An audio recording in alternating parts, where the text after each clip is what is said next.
বাংলাদেশে যত লিডার আছে, যত নেতা আছে, তার মধ্যে আমার সবচেয়ে পছন্দের হচ্ছে আন্দালিব রহমান পার্থ।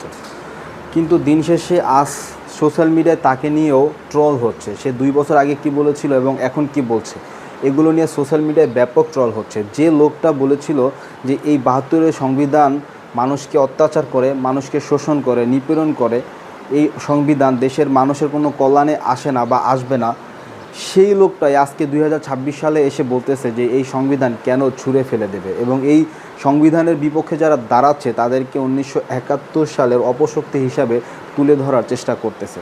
যে কারণে তাকে নিয়ে আজ সোশ্যাল মিডিয়া ট্রল হচ্ছে, যেটা আসলে কখনোই কাম্য নয় এবং কোনোদিনও কল্পনা করি নাই যে আন্দালিব রহমান পার্থকে নিয়েও সোশ্যাল মিডিয়ায় ট্রল হবে বা হতে পারে। তবে বিশেষে একটি জিনিস বুঝলাম, সেটা হচ্ছে যারা বাংলাদেশে রাজনীতি করে তাদের কাছে সবার আগে দল, জনগণ তাদের জন্য কিছু না।